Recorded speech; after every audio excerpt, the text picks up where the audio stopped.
Hi, beautiful souls. I hope you're doing well. Today, I decided to record a video on anxiety, actually. And it's not going to be just this video, but I will be doing series of videos to come. So please look forward to that in the future. And I wanted to talk about anxiety for many, many reasons because it's been coming up a lot in my conversations, but within my own self. So I thought this would be, very powerful conversations to have, videos to make, but also something that I'm hoping will benefit all of you because I will be introducing you to very simple but powerful and gentle tools throughout these video series that I'll be making. And so please subscribe to Breathe Inc. YouTube channel below and give us thumbs up if you resonate with the messages that I'm putting together here. So let's start with what is anxiety. And for this first video, I will describe what is anxiety and maybe go into it a little bit more statistically and what's been going on in the recent years. But for the following videos, we will go a little bit more quickly into the practice. But I think it is good to know what is anxiety at the beginning. So you're aware, maybe you can pay attention to it because it's impacting so many of us. Anxiety is an emotion characterized by feelings of tension or worries or like worrying thoughts, just ruminating thoughts as well, nervousness and physical changes like increase in blood pressure, maybe excess sweating can happen, headaches, and also things like muscle tension. So it can show up on the feelings, your emotions, and also can show up on your physical body. And then I'll go into a couple more symptoms a little bit later. And I think one thing that you want to keep in mind is that the anxiety does connect and relate to the future. So it's more future oriented worries. It's less of the past, but it's more worrying about like what ifs, something uncertain of things are coming ahead of you or in front of you that you are unaware, or maybe you're aware but you can't really control. Things like that. So uncertain outcome can really cause these anxiety symptoms. And there are different types of anxiety. If you go into disorders, they can include panic disorder or generalized anxiety disorder. Maybe some of you have heard of GAD, the generalized anxiety disorder.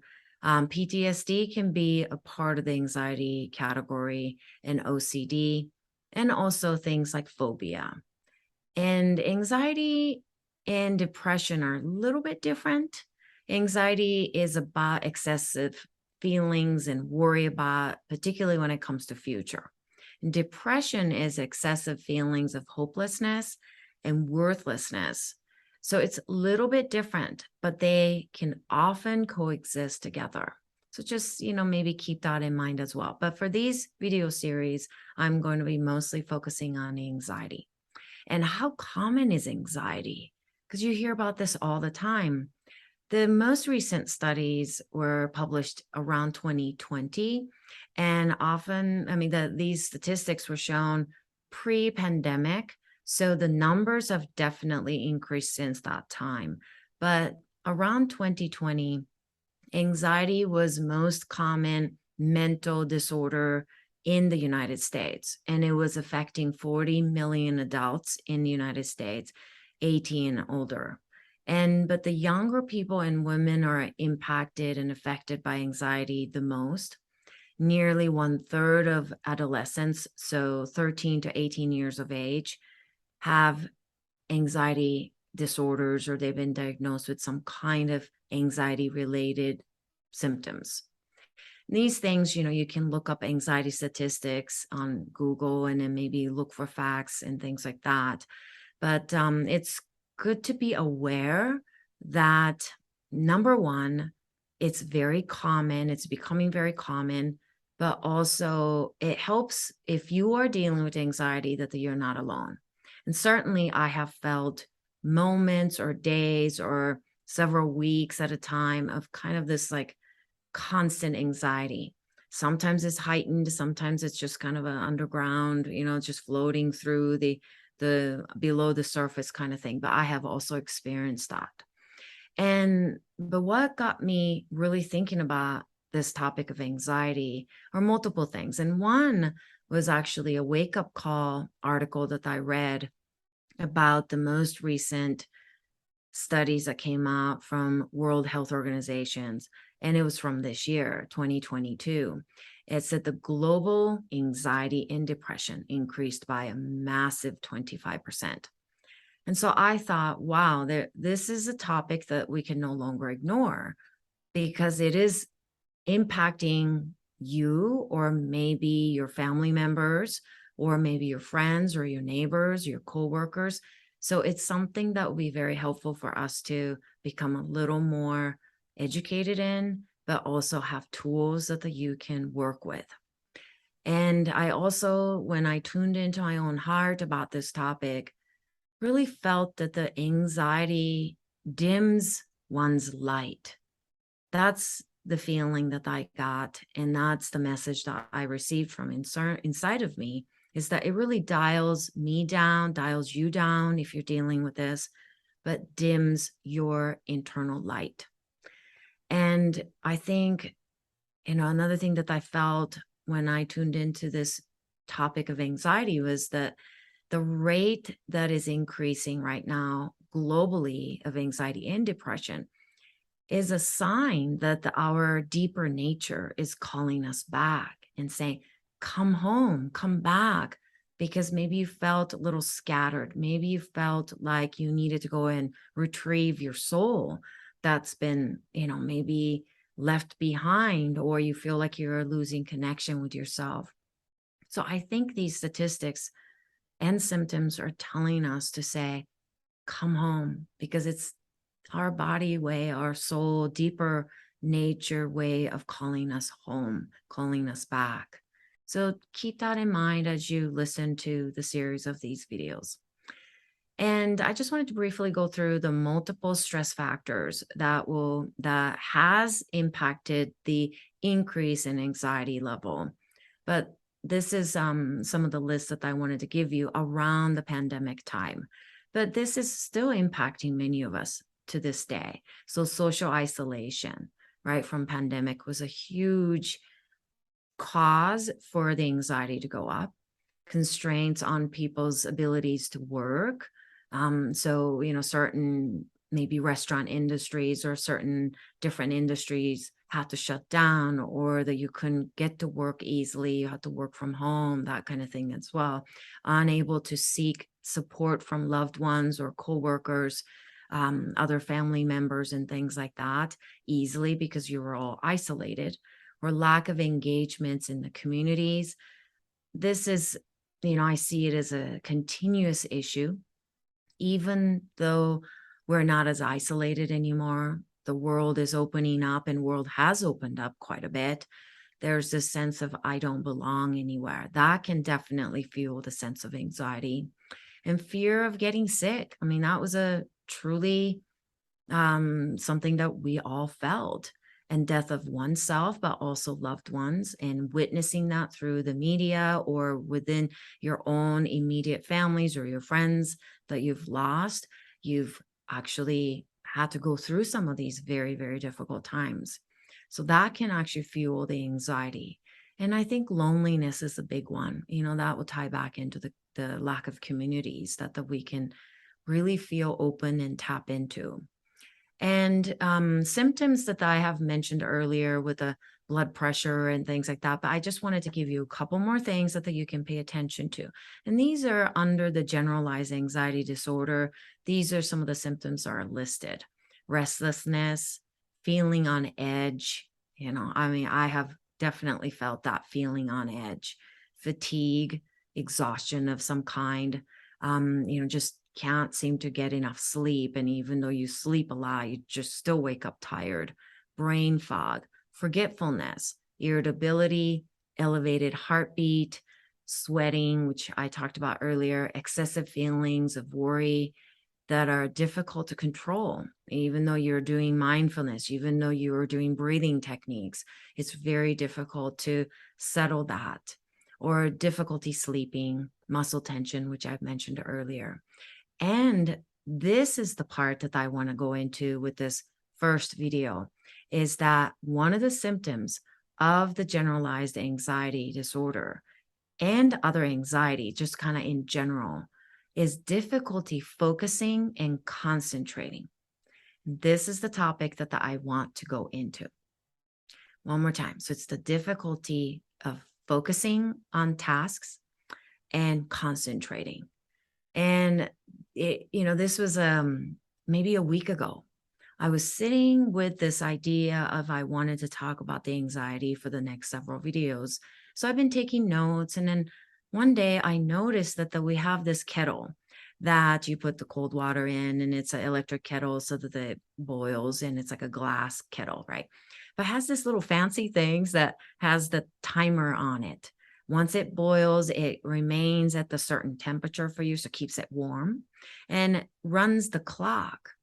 And so I had boiled this water, and because I was going to make a cup of tea, and I got distracted. I was doing other things. I think I was checking my phone. I was checking my email. Something was beeping or dinging or something like that. And I thought, oh, I forgot about my hot water. So I went over there and I looked at the timer, and 33 minutes had passed. And I thought, wow, how quickly the time is going by. And the fact is that I'm so distracted that I had forgotten that I put the kettle and I boiled the water. My intention was to make a cup of tea, and it never got to it for 33 minutes. So that got me thinking, I need to come home also. This is my inner wisdom calling me back and address this. So this is when many of you that have been following my work are used to me doing this a lot. But for those of you that are new to my work, is that I'm one of those people that will hear intuitive calling to research certain things. Or I'll say, I wonder. I like to wonder. I'm a very curious person. So I started to wonder. It's like, how is this distractions and lack of focus and the fact that I cannot concentrate on one task at a time is impacting my emotions, especially when it comes to anxiety? And if all these distractions we're experiencing, pings and dings and sound bites and pop-up ads, and you can't even read an article most of the time without these things popping up, right? And competing short-term interests that are every company, everything out there in the internet world and more are trying to get your attentions, are contributing to the increasing rate of anxiety. So I started to wonder, okay, we can't concentrate because we have anxiety, but is it other way around also? Could these distractions, these pings and dings are actually increasing the rate of anxiety? So that got me looking and started to research the scientific journals, and I started to find these connections that were clearly there. And earlier I said that the increase in the rate of anxiety is a sign that your deeper nature is calling you back, right? So, like I said, calling you back home, but I believe that the distraction is also standing in the way of your true nature and true potential is another thing I started to think about. So there's a connection. Okay. So I'm going to talk about that connection briefly here. But also I started thinking, could these distractions, as these pings and dings, are they standing in the way of my and your true nature and your true potential? And I just know the answer is yes. I just know that. You could feel it. All of you can feel that, how distracted you have become. And that feeds into your anxieties, and anxiety feeding back to the distractions. It's definitely dimming your light down, but also limiting you from reaching your highest and true potential. So, moving on a little bit to making those connections before I will give you this beautiful tool today, and it'll be different tools each video. But the Harvard Business School review says that the distraction is the modern day equivalent of avoiding the dangerous or unknown in ancient times. So it's like instead of these days getting chased by a lion, you're getting chased by these distractions, these pings and dings. And uncertainty makes you feel anxious. And like I said earlier, the anxiety is future oriented. So when you don't know, you get anxious. And what do we do when we get that way? Anxiety urges us to do something. What that is that your brain says, do something, do something. We're anxious. We don't know what the future holds. Then most often what that does is that it makes us gather more information, makes us click on things, makes us read on new and attractive, really attention seeking kind of emails or pop-ups or new course, new this, you must have this, you must take this. So you're going to be gathering more and more information. And the action or the distraction makes you feel better for a short period of time. Seeking information actually makes you feel slightly better because you're doing something to cool that anxiety, cool that sympathetic nervous system that is going into fight or flight. So anxiety urges you to do something, meaning gather information. So in theory, that urge for you to want to go, I want to seek more, I want to seek more. It makes you go and get more information. That helps you to feel a little bit better. So then we seek that feeling better. Maybe it could be dopamine that is coming in your neurotransmitters that makes you go, oh. So then you seek out more information. I hope that makes sense. So you get more distracted, but that feeds your anxiety to calm it down. But then it feeds more anxiety. So calms anxiety, but then it feeds more anxiety because more unknown will show up through those information seeking as well. So it's very, very addictive. So in other words, when you are faced with increasing anxiety, our brain urges us to distract more.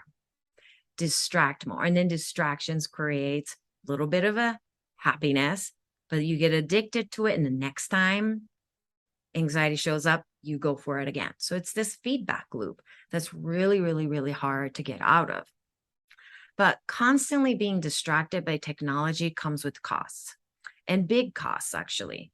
Cognitive changes are happening to our bodies and in our brains.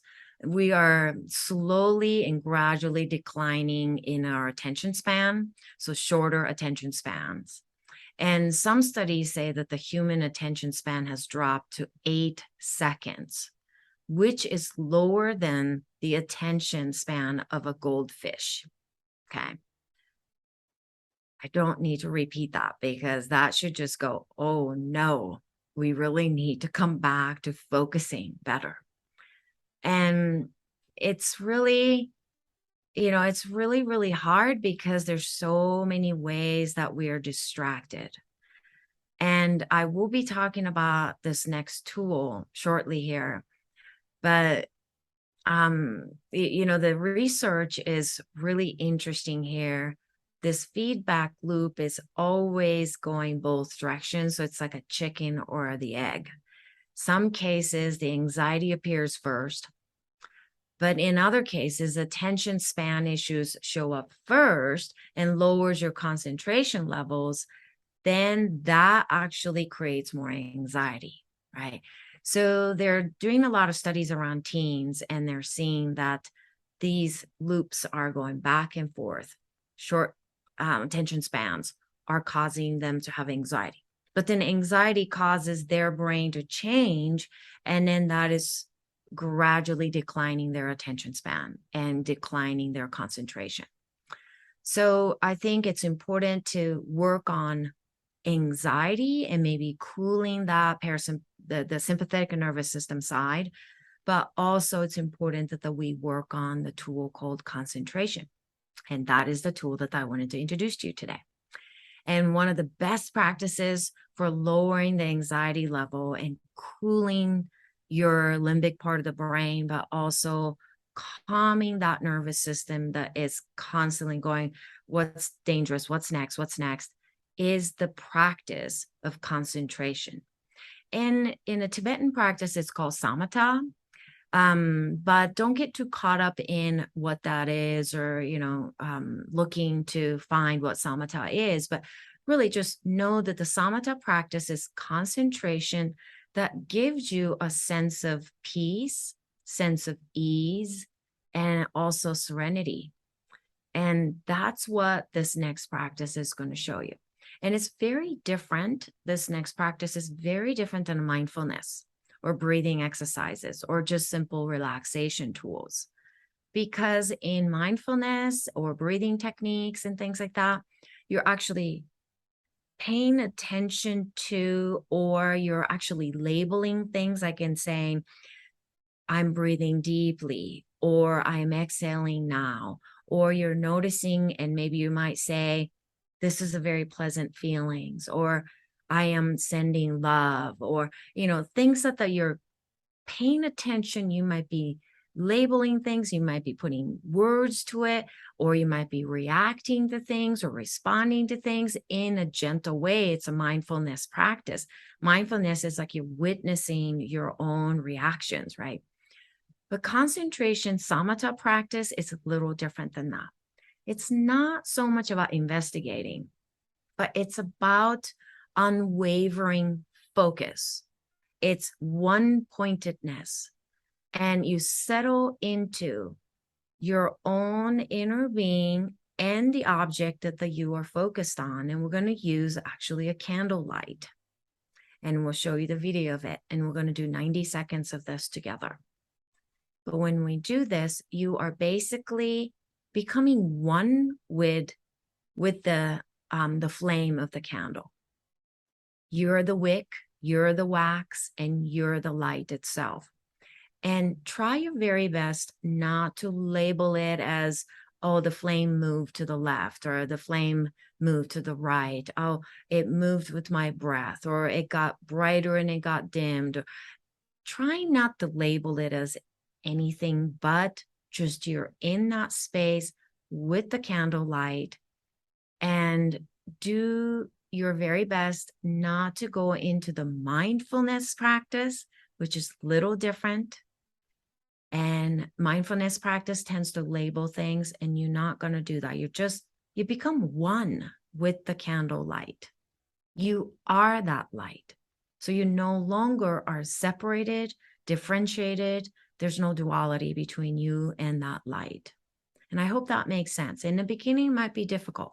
You might find yourself noticing and then labeling it. You may notice it and say, oh, I drifted away, I came back. Or the light moved this way and then you moved that way. Or you might say things like that inside your mind. That's okay.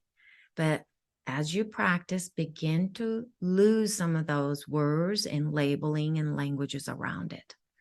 And what it does is that when you get single pointed practice like this, it completely relaxes your brain. You'll come out of the 90 seconds and you feel really refreshed. And you're going to feel a sense of ease. And you'll feel refreshed, like your brain just did some nice sauna, or maybe nice bath or something. It had a nice cleaning up. So it cleanses your brain by doing this. Okay, so let's get going on this. So everyone, let's get comfortable with your body. Go ahead and wiggle your toes, wiggle your fingers, press your hands towards your thighs and press your thighs up against your hands. And then go ahead and slowly release those tensions. Become a little bit aware of your breath at first, because you need to come home. Become aware of your breath. And then we're going to be showing this candlelight now. And as the light begins to flicker, I want you to softly gaze on that light.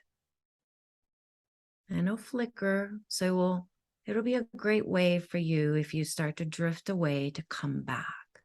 If you drift away, you can come back. It's just gently telling you to come back. And let's begin the 90 seconds practice now.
Now that you have done the candlelight practice, go ahead and just pay attention to yourself for a moment. Were you able to come home? Did you feel maybe a slight increase in ease, peacefulness, serenity, maybe even clarity? You didn't try to accomplish anything. You didn't try to do anything. You were just truly one, becoming one with the candlelight, just being with it. So I hope that helps. And you can rewind to that part of the candlelight again. And maybe you can practice this perhaps every day for 90 seconds. And if that starts to feel really good to you, then increase that up to about 3 minutes. And it's up to you if you want to go any longer than that. But I would definitely recommend that you increase it by maybe 90 seconds at a time and see how you will do with just a concentration practice. And this is a little bit different than mindfulness practice. I hope that made sense to you. And I look forward to doing another one of these videos, and I'll be doing multiple around this topic of anxiety. And the next video will be about anxiety and fatigue and that connection. And I'll be giving you some kind of a very gentle and easy practice each time. Thank you. And please subscribe down below to this channel. And hopefully you can come back and share this practice with me, but with others as well.